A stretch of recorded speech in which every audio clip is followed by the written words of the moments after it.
नमस्कार, ABC channel में आपका स्वागत है। मैं हूं सचिन श्रीवास्तव और आप मेरे साथ देखेंगे आजमगढ़ से जुड़ी खबरें। आइए नजर डाल लेते हैं आज की खास खबरों पर। खबर के प्रायोजक हैं पिंड बलूची एक्सप्रेस रेस्टोरेंट नियर नगरपालिका चौराहा, civil line, Bandha road, Azamgarh. Delhi और पंजाब का जायका अब आपके शहर में। गोमती ग्रामीण निधि बैंक, निवेश और सिक्योर्ड लोन के लिए संपर्क करें। Paradise International School, Hirapatti, Azamgarh. Admission open. Play group to class 10th CBSE pattern. Sarvodaya Public School, Harvanshpur, Azamgarh. Admission open. और Hotel Park Green, Sidhari, Azamgarh. Azamgarh शहर से सटे बिलैसा मंडी के पास शुक्रवार को दिन दहाड़े बाइक सवार बदमाशों ने एक जनसेवा केंद्र प्रतिनिधि से लगभग 7.5 लाख रुपए लूट लिए। सूचना मिलते ही एसपी सहित रानी की सराय थाने की पुलिस मौके पर पहुंच गई। पुलिस मामले की छानबीन में जुटी है। रानी की सराय थाना क्षेत्र के बिलैसा मंडी के पास शुक्रवार को अपाचे सवार अज्ञात लुटेरों ने जनसेवा केंद्र प्रतिनिधि से असलहे के बल पर 7,46,000 की छिनैती की घटना को अंजाम देकर फरार हो गए। बताया जा रहा है कि सिधारी थाना क्षेत्र निवासी गोपाल कुमार 20 वर्षीय पुत्र संत लाल बैग में 7,46,000 रुपए लेकर बाइक से जा रहा था। इस बीच अपाचे से आए दो बदमाश गोपाल कुमार के बगल बाइक लगा दी और कनपटी पर असलहा सटा दिया और रुपयों से भरा बैग छीनकर शहर की तरफ फरार हो गए। इस मामले की जानकारी मिलते ही SP Anurag R, SP city Shailendra Lal, CO Gaurav Sharma, Rani ki Sarai थाने की फोर्स सहित एसओजी और सर्विलांस टीम मौके पर पहुंच गई। मामले की जाँच में जुट गई है। मौके पर पहुंचे एसपी अनुराग आर्य ने इलाके के सभी सीसीटीवी फुटेज चेक करने के निर्देश दिए हैं। आजमगढ़ में यूपी पुलिस के डायल 112 पर शुक्रवार को तड़के आजमगढ़ रेलवे स्टेशन को बम से उड़ाने की धमकी भरे फोन आने से महकमे में सनसनी फैल गई। रेलवे परिसर में सुरक्षा व्यवस्था को चाक चौबंद कर दिए गए। रेलवे परिसर में दिखने वाले संदिग्ध व्यक्ति और वस्तु की गहनतापूर्वक पड़ताल की जा रही थी। आरपीएफ, जीआरपी व सिधारी थाने की पुलिस टीम ने संदिग्ध लोगों की जाँच पड़ताल की और पूरे स्टेशन परिसर को खंगाल डाला। हर तरफ पुलिस पैनी नजर रखे हुए थी। इसके साथ ही सुरक्षा एजेंसियों ने भी सतर्कता व सक्रियता दिखानी शुरू कर दी। रेलवे स्टेशन पर आने वाले लोगों के बैग को मेटल डिटेक्टर से चेक किया गया। इसके बाद एक कर लोगों को प्रवेश दिया जा रहा था। हर तरफ पुलिस तैनात रही। हालांकि जब कई घंटे की हड़ताल के बाद कुछ नहीं मिला तो सर्विलांस के माध्यम से नंबर को जाँचा गया तो मामला कुछ और ही निकला। पुलिस अधीक्षक अनुराग आर्य ने बताया कि आजमगढ़ के अतरौलिया क्षेत्र के निवासी 55 वर्षीय मोहम्मद फारूक पुत्र मोहम्मद इजराइल के मोबाइल फोन से कॉल किया गया था। जब पुलिस ने जांच पड़ताल की तब पता चला कि फारूक के दामाद एजाज अहमद से उनका पारिवारिक विवाद था। दामाद घर आया था और मौका पाकर अपने ससुर के मोबाइल से डायल 112 पर कॉल कर दिया। 4:30 बजे सुबह कॉल की और करीब 5 बजे हुआ घर से निकल गया। एसपी ने बताया कि फिलहाल दोनों को हिरासत में लिया गया है। आज सुबह लगभग 4:30 बजे डायल 112 पर एक सूचना प्राप्त हुई, जिसमें आजमगढ़ रेलवे स्टेशन पर 10 बजे बॉम्ब प्लांट करने की सूचना दी गई। इस सूचना पर तत्काल SOG surveillance team, local police को अलर्ट किया गया। एहतियातन रेलवे स्टेशन पर एसओ सिधारी, एसओ जीआरपी, इंस्पेक्टर आरपीएफ, जो लोकल पुलिस की एएस चेक टीम है, और डॉग स्क्वाड को भेजकर पूरे एरिया को सैनिटाइज कराया गया। संपूर्ण परिसर को चेक कराया गया। कोई संदिग्ध वस्तु या व्यक्ति रेलवे स्टेशन के अंदर या उसके आसपास नहीं मिले। एसओजी सर्विलांस टीम के द्वारा जो कॉलर है वो मोहम्मद फारूक पुत्र मोहम्मद इस्माइल, जो अतरौलिया क्षेत्र का रहने वाला है, उम्र 55 वर्ष है। इसको ट्रेस किया गया। इसको हिरासत में लेकर पूछताछ की गई। अभी तक जो पूछताछ की गई है उसमें ये प्रकाश में आया है कि एजाज अहमद, जो इसका दामाद है, मोहम्मद फारूक, जिसके मोबाइल नंबर से कॉल की गई, इसका दामाद है। इसके द्वारा शरारतन मोहम्मद फारूक को फंसाने के लिए कॉल की गई है, क्योंकि इनका आपस में पारिवारिक विवाद वर्तमान में चल रहा है। और कल रात में एजाज अहमद मोहम्मद फारूक के घर आया था और आज सुबह लगभग 5 बजे इसके घर से निकल गया था। विस्तृत पूछताछ पुलिस के द्वारा की जा रही है। एहतियातन फोर्स का डिप्लॉयमेंट किया गया था। संपूर्ण जनपद में कानून व्यवस्था की स्थिति एकदम सामान्य है। जो भी पूछताछ में तथ्य सामने आएंगे, विधिक कार्रवाई इंश्योर की जाएगी। मर्यादा पुरुषोत्तम की नगरी कहे जाने वाली अयोध्या स्थित एक स्कूल में अपराधियों द्वारा बेखौफ होकर मासूम छात्रा के साथ सामूहिक दुष्कर्म के बाद की गई निर्मम हत्या से आजमगढ़ में भी आक्रोश व्याप्त है। इसी को लेकर नारी शक्ति संस्थान का एक प्रतिनिधिमंडल सचिव डॉक्टर पूनम तिवारी के नेतृत्व में जिलाधिकारी कार्यालय पहुंचा और राष्ट्रपति को संबोधित ज्ञापन सौंपकर अयोध्या का दिल्ली प्रकरण में सख्त से सख्त कार्रवाई किए जाने की मांग की। सचिव डॉक्टर पूनम तिवारी ने कहा कि अयोध्या और दिल्ली की घटना सभी समाज के लिए शर्मनाक है। सरकार बेटियों के लिए बेटी बचाओ बेटी पढ़ाओ जैसी अभियान संचालित कर रही है, लेकिन शिक्षा जैसी मुख्य इकाई में ऐसी घटनाएं घटित होंगी तो व्यवस्था पर सवालिया निशान खड़ा होगा। ये घटना सामाजिक और प्रशासनिक ढांचे को खुली चुनौती दे रही है। जिस भी मामले में अपराध स्पष्ट हो उसमें त्वरित कार्रवाई करते हुए दोषी को समय सीमा के भीतर फांसी की सजा दी जाए। सरकारों के ढुलमुल रवैये का परिणाम रहा कि निर्भया हत्याकांड के बाद आज भी आधी आबादी प्रताड़ना, शोषण, बलात्कार, हत्या जैसी घटनाओं की शिकार हो रही है। अमिता अग्रवाल ने कहा कि दिल्ली प्रदेश में साक्षी के ऊपर सरेराह धारदार हथियार से खुलेआम निर्ममता के साथ हमला कर पत्थर से एक बेटी को दिन दहाड़े कूचे जाने की घटना का उत्तर प्रदेश सरकार को भी सबक लेने के लिए निर्देशित किया जाए। महिलाओं, किशोरी छात्राओं की सुरक्षा के लिए विशेष कानून बनाया जाए और महिलाओं पर हुए अपराध की सुनवाई कम से कम समय में किए जाने का प्रावधान कर दोषी को सख्त से सख्त सजा सुनिश्चित की जाए। पत्रक सौंपने वालों में रश्मि डालमी, अर्चना वत्सल, ममता राय, सुधा तिवारी आदि मौजूद रहीं। आज हम लोग नारी शक्ति संस्थान की तरफ से जिलाधिकारी महोदय को राष्ट्रपति के नाम एक ज्ञापन दिया है, जो अयोध्या में घटना हुई है बिटिया अनन्या को लेकर के और दिल्ली की घटना बिटिया साक्षी को लेकर के, और जहां हमारी सरकार जो है इतने सारे अभियान चला रही है, बेटी बचाओ बेटी पढ़ाओ, वहां इस तरह की घटनाएं विद्यालय परिसर में एक बिटिया को जो है ऐसे मौत हो जाती है और पता चलता है कि पोस्टमार्टम रिपोर्ट में उसके साथ रेप हुआ है, और एक बिटिया के साथ वहाँ दिल्ली में इस तरीके से सरेआम चाकू गोद करके मार डालते हैं, एक लड़का मार डालता है। कहीं न कहीं ये सब घटनाएं हम लोग को आहत की हैं और हम लोग उसी को लेकर के आज जिलाधिकारी महोदय को आज ज्ञापन देने आए थे। क्या मांगे हैं आप लोगों की? मांगे यही है कि हमारे ये राज्य सरकार और केंद्र सरकार से ये हमारी मांगे हैं कि जल्दी से जल्दी इसकी जो है छानबीन करके और कठोर से कठोर कार्रवाई की जाए। शुक्रवार को कैबिनेट मंत्री मत्स्य विभाग डॉक्टर संजय निषाद ने आजमगढ़ के राहुल प्रेक्षागृह में वित्त वर्ष 2023-24 में विभिन्न योजनाओं, प्रधानमंत्री मत्स्य संपदा योजना, मुख्यमंत्री मत्स्य संपदा योजना, मछुआ कल्याण कोष, मछुआ दुर्घटना बीमा योजना, निषाद राज बोट योजना एवं अन्य में आवेदन करने को लेकर व मछुआ समाज की अन्य समस्याओं और उनके समाधान को लेकर मंडल आजमगढ़ के मत्स्य पालकों के साथ बैठक की। इस दौरान केंद्र व राज्य सरकार के द्वारा मछुआ समाज के लिए चलाई जा रही तमाम योजनाओं का बखान करते हुए कैबिनेट मंत्री संजय निषाद ने कहा कि विपक्षी दल भले ही निशाना साध रहे हों, लेकिन इन योजनाओं से मछुआ समाज का काफी लाभ हो रहा है। वहीं केंद्र सरकार के 9 वर्ष पूरा होने को भी इससे जोड़ते हुए कहा कि एक बार फिर पार्टी भोजन भरी थाली के सहारे लोकसभा के चुनाव में बीजेपी के साथ जीत हासिल करने का काम करेगी। कांग्रेस, सपा, बसपा पर निशाना साधते हुए कहा कि मछुआ समाज के आरक्षण के मुद्दे को लेकर उन्होंने उसे कई जगह उलझाने का कार्य किया, लेकिन बीजेपी की सरकार ने मामले में ठोस कदम उठाया है। कहा कि आजादी की लड़ाई में महत्वपूर्ण योगदान दिया और त्रेता युग में भगवान राम को नैया पार मछुआ समाज ने कराया था, लेकिन ऐसे समाज को पिछली सरकारों ने बीच मझधार में छोड़ दिया। कहा कि प्रधानमंत्री मत्स्य संपदा योजना में 26,000 करोड़ मछुआ समाज के लिए दिया गया और इस योजना में पोर्टल पर कैसे आवेदन करें, महिलाओं को 60% की सब्सिडी मिलेगी। इसके अलावा मछुआ कल्याण कोष में आवास व अन्य सुविधाओं को देना है। इन्हीं सब पर चर्चा के लिए यहाँ बैठक हुई। वहीं 7 जून को पदयात्रा निकालकर सरकार को धन्यवाद ज्ञापित किया जाएगा। इस दौरान कैबिनेट मंत्री श्री निषाद ने पीएम नरेंद्र मोदी के नेतृत्व में 9 वर्ष पूर्ण होने पर कहा कि मोदी सरकार के 9 वर्ष सेवा, सुशासन और गरीब कल्याण को समर्पित रहे। मोदी के एकमात्र ऐसे प्रधानमंत्री हैं जिन्होंने अपने कार्यों का हिसाब जनता के सामने प्रस्तुत किया। मोदी सरकार की लक्षित नीतियों और अंतिम व्यक्तियों तक पहुंच के कारण ही योजनाओं का लाभ 100% सभी को मिल रहा है। यही मोदी सरकार की सबसे बड़ी उपलब्धि है।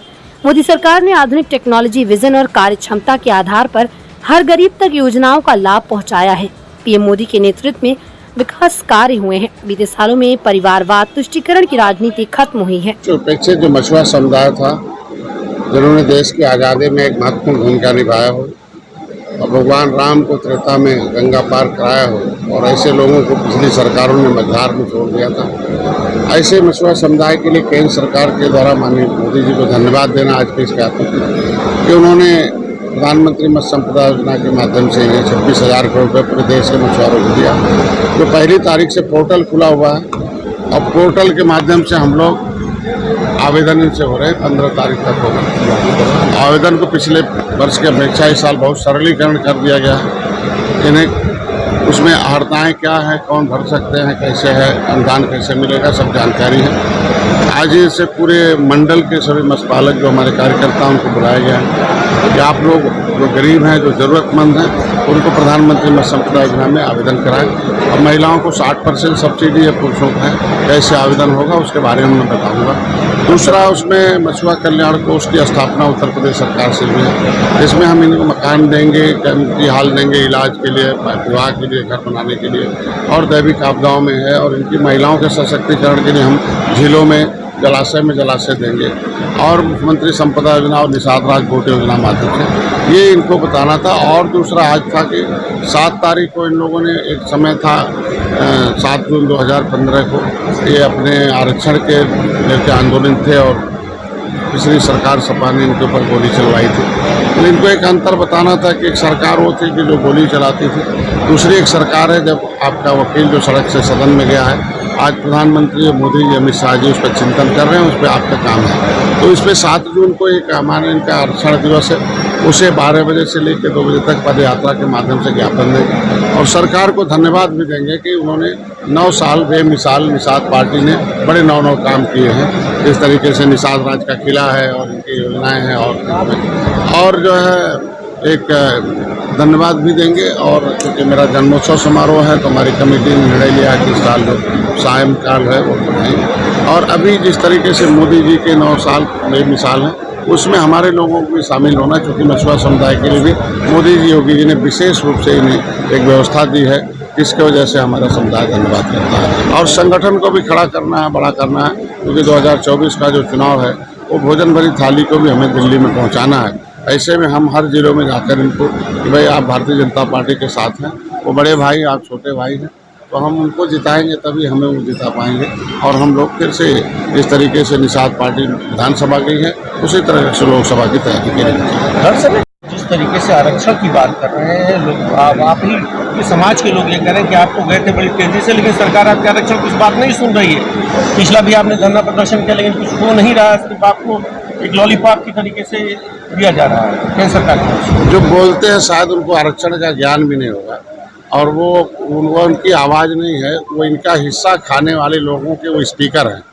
अगर जो बोल रहे हैं उन्होंने क्या किया आरक्षण के संबंध में, 2 लाइन कहीं गए हों, किसी समाज को खड़ा किए हों, चंदा दिए हों, आगे आए हों और कभी समाज के लिए कभी कहीं धरना प्रदर्शन, कभी ज्ञापन दिए हों, तो आगे बताएं। जितने लोग हैं वो हमारे साथ, उन्हें मालूम हमारे कार्यकर्ताओं को कि देगी तो केंद्र सरकार देगी।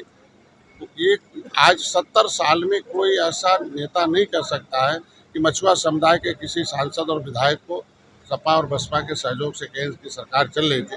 कभी प्रधानमंत्री ने भी उनके टेबल पर इस पर विचार की हूँ, मुख्यमंत्री टेबल पर विचार की हूँ। कोई भी चीज़ चर्चा में आती है तो आगे बढ़ती है। आज के दिन में 70 साल हो गया संघर्ष करते, धारा 370 खत्म हुआ। 70 साल में राम मंदिर बनाने में कितने 70 नेताओं को, तो हमें 70 गुना उलझा रखा था इन जो लोग हैं। आज के दिन में काम क्या हुआ, समाजवादी पार्टी और कांग्रेस भाजपा के सहयोग से केंद्र की सरकार चल रही है। इन लोगों ने हमारी फाइल ही गायब करा रखी। मैंने 2014 से विपक्ष जो कहता है उसका उल्टा ही होता है।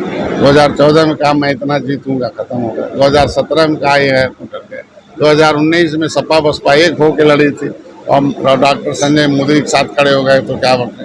2022 में देख लीजिए, 2023 के इसी नगर पंचायत के चुनाव में देख लीजिए। तो आज के दिन में इस सिनेरियो को देखिए, वो बटुए जोगी मठ उजाड़ हैं, उनकी आवाज़ की क्या करें, जिसको जनता ने खारिज कर रखा। देखिए जनता की आवाज़ सर्वोपरि होती है, जनता जनार्दन होती है लोकतंत्र में। तो जनता की सरकार जनता के द्वारा है और जनता हमारे साथ है। तो 24 में डॉक्टर संजय फिर नैया पार लगाएंगे। देखिए नैया पार तो आज के दिन में त्रेता में भगवान राम ने निषाद राज को गले लगाया था और निषाद राज की सेना ने रावण राज खत्म किया था। तो नैया पार तो हमने सबकी लगाई है, कांग्रेस की भी लगाई, सपा बसपा की भी लगाई थी। लेकिन उन लोगों ने जाते ही गद्दी पर भूल गए, एक लाइन का कोई कानून नहीं बनाया। आज हम जब जिसकी नैया पार की भारतीय जनता पार्टी, तो उसी तरह से जिस तरीके से भगवान राम ने गले लगाया था, उसी तरह निषाद राज के वंशज के बेटे को गले लगाया। आज निषाद राज के किले को पर्यटक स्थल घोषित किया। 56 फुट की मूर्ति लग रही है, उसे आज के ऐतिहासिक मेला लग रहा है। आज के दिन में इनके आरक्षण के मुद्दे को विचार मतलब प्रधानमंत्री की टेबल, गृह मंत्री की टेबल पर पहुंचा दिया। इनके कल्याण के लिए कोष की स्थापना हो गई, इनके सरकार रोजगार के लिए, शिक्षा के लिए, ये सारे आयाम हो रहे हैं। इसलिए जनता हमारे साथ। 24 में कितनी सीटें? शुक्रवार को अनुराग आर्य पुलिस अधीक्षक आजमगढ़ द्वारा reserve police line Azamgarh parade ground में साप्ताहिक शुक्रवार परेड की सलामी ली गई तथा परेड का निरीक्षण किया। निरीक्षण के दौरान शारीरिक व मानसिक रूप से फिट रहने के लिए पुलिस अधिकारी कर्मचारी गण ने दौड़ लगाई। अनुशासन व एक रूपता बनाए रखने के लिए टोलीवार करवाया गया ड्रिल। पुलिस लाइन परिसर में हो रहे नवीनीकरण कार्यों का एसपी ने निरीक्षण किया। पुलिस लाइन भोजनालय के नवीनीकरण कार्य की गुणवत्ता का निरीक्षण किया गया तथा भोजनालय में भोजन की गुणवत्ता व साफ सफाई व सेहतमंद भोजन बनाने हेतु निर्देशित किया गया। तत्पश्चात पुलिस लाइन आजमगढ़ में हो रहे निर्माण व मरम्मत कार्यों का निरीक्षण किया गया। इसी क्रम में पुलिसकर्मियों के आवासीय परिसर, पुलिसकर्मियों में के बैरक, पेयजल व्यवस्था, चिकित्सालय, डॉग स्क्वाड के रहने की व्यवस्था इत्यादि का निरीक्षण कर साफ सफाई आदि के संबंध में क्षेत्राधिकारी लाइन एवं प्रतिसार निरीक्षक को आवश्यक दिशा निर्देश दिए गए। पुलिस अधीक्षक आजमगढ़ द्वारा राजपत्रित अधिकारियों के साथ मीटिंग कर प्रारंभिक जाँच व विभागीय कार्रवाई के संबंध में समीक्षा की गई। पुलिस लाइन आजमगढ़ में निरीक्षण के दौरान अमरिंदर सिंह IPS, गौरव शर्मा क्षेत्राधिकारी लाइन्स व प्रतिसार निरीक्षक पुलिस लाइन्स आजमगढ़ उपस्थित रहे। जिलाधिकारी विशाल भारद्वाज की अध्यक्षता में कलेक्ट्रेट सभागार में बाल विकास सेवा एवं पुष्टाहार विभाग की जिला पोषण समिति की समीक्षा बैठक संपन्न हुई। इस अवसर पर जिलाधिकारी द्वारा ड्राई राशन वितरण, पोषण tracker portal, VHND nutrition counselling corner, लाभार्थियों का आधार नामांकन, प्रोत्साहन राशि की समीक्षा की गई। प्रीमिक्स पाउडर की बर्फी, हलवा, दलिया लाभार्थियों को स्वयं सहायता समूह द्वारा स्थापित प्लांट के माध्यम से आंगनबाड़ी केंद्रों पर वितरित कराया जाता है, जिसकी आपूर्ति प्लांट द्वारा समय से नहीं हो पा रही है, जिस पर जिलाधिकारी ने बाल विकास सेवा एवं पुष्टाहार विभाग के संबंधित अधिकारी को निर्देश दिए कि प्रीमिक्स पाउडर का निरंतर आपूर्ति कराए जाने हेतु मेरे माध्यम से शासन को पत्र प्रेषित कराना सुनिश्चित करें। पोषण ट्रैकर पोर्टल पर सुपरवाइजर की देखरेख में आंगनबाड़ी कार्यकर्तियों के माध्यम से वजन, home visit, VHND CV activity की फीडिंग कराने में खराब प्रगति पाए जाने पर जिलाधिकारी ने समस्त संबंधित CDPO को निर्देश दिए कि सुपरवाइजर से समन्वय स्थापित कर आंगनबाड़ियों के माध्यम से पोषण ट्रैकर पोर्टल पर 90% से अधिक फीडिंग कराना सुनिश्चित करें। जिलाधिकारी ने समस्त CDPO को निर्देश दिए कि VHND सेशन के दौरान आंगनबाड़ी कार्यकर्त्री न्यूट्रिशन काउंसलिंग कॉर्नर सक्रिय रखें एवं आने वाले बच्चे, गर्भवती, धात्री माताओं को न्यूट्रिशन एवं संतुलित आहार के विषय में जागरूक करें। वर्तमान समय में 0 से 5 वर्ष तक के बच्चे, गर्भवती, धात्री माताओं का आधार नामांकन सुपरवाइजर्स के द्वारा किए जा रहे हैं, जिसमें खराब प्रगति पाए जाने पर जिलाधिकारी ने समस्त CDPO को निर्देश दिए कि स्वयं मॉनिटरिंग करते हुए पात्र लाभार्थियों का 100% आधार नामांकन कराना सुनिश्चित करें। इसी के साथ ही जनपद में अपूर्ण आंगनबाड़ी केंद्र भवन निर्माण की समीक्षा की गई, जिस पर जिलाधिकारी ने निर्देश दिए कि जो भी आंगनबाड़ी केंद्र पूर्ण होने की दशा में उसके लिए संबंधित कार्यदायी संस्थाओं से समन्वय स्थापित कर जल्द से जल्द पूर्ण कराना सुनिश्चित करें। इस अवसर पर मुख्य विकास अधिकारी श्री प्रकाश गुप्ता, पर जिलाधिकारी प्रशासन अनिल कुमार मिश्रा, पर जिलाधिकारी Azad Bhagat Singh, CMO doctor IN Tiwari, CMO doctor Sanjay, समस्त संबंधित CDPO सहित RED के सहायता अभियंता उपस्थित रहे। रंगमंच एवं ललित कलाओं के लिए समर्पित सामाजिक, साहित्यिक व सांस्कृतिक संस्था हुनर संस्थान आजमगढ़ द्वारा चलाया जा रहे 20 दिवसीय समर कैंप के 11वें दिन रविंद्र यूनिवर्सिटी कोलकाता, पश्चिम बंगाल से आए मुख्य प्रशिक्षक दीपंकर दास ने नवोदित प्रतिभाओं के अंदर छिपे हुए हुनर को निखारने के लिए शास्त्रीय संगीत की बारीकियों से उनको अवगत कराया।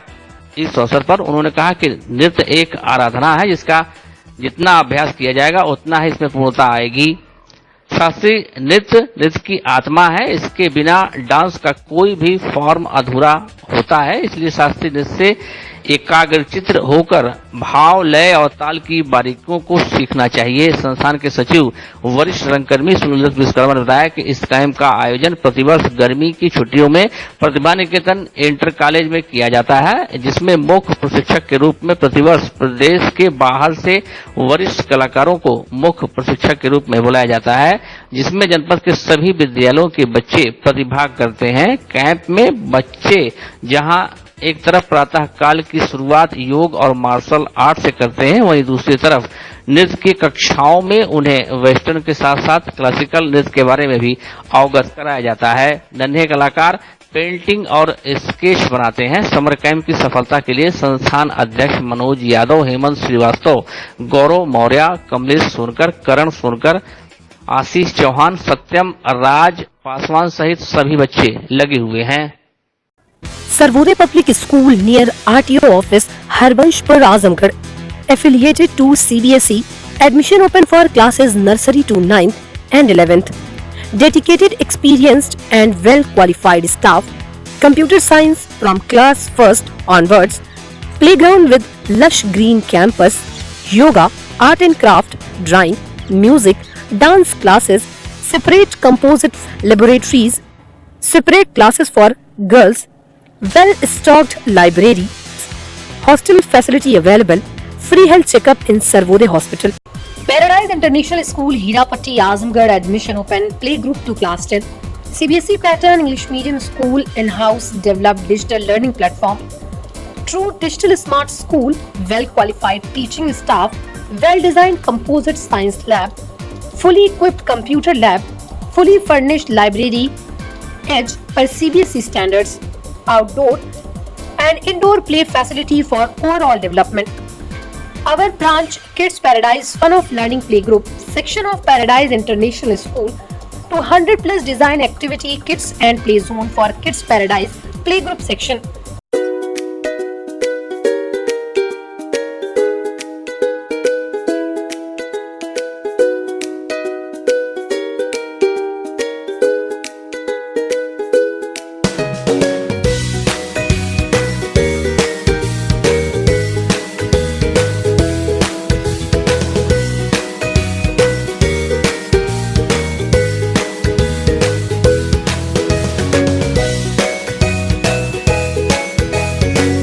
देश का नामचीन रेस्टोरेंट पिंड बलूची एक्सप्रेस अब आपके शहर में नियर नगर पालिका चौराहा, civil line, Bandha road, Azamgarh. 11 राज्य के 18 शहरों में 62 रेस्टोरेंट्स। धूम मचाने के बाद 63वां रेस्टोरेंट आजमगढ़ में। पिंड बलूची एक्सप्रेस रेस्टोरेंट में आपको मिलेगा नॉर्थ इंडियन वेज और नॉन वेज की लजीज और जायकेदार डिशेस। रेस्टोरेंट में उत्तर भारत, खासकर दिल्ली व पंजाबी स्टाइल के वेज नॉन वेज रेसिपी की विशेष सौगात। लजीज व्यंजनों के शौकीन आजमगढ़ वासियों को मिलेगा दाल मखनी, दही कबाब, ढाबा मटन, चिकन, अजवाइन का अनोखा स्वाद। आपके रेस्टोरेंट का नया पता पिंड बलूची एक्सप्रेस, नियर नगर पालिका चौराहा, civil line, Bandha road, Azamgarh. Hotel Park Green hydel चौराहा, सिधारी, आजमगढ़।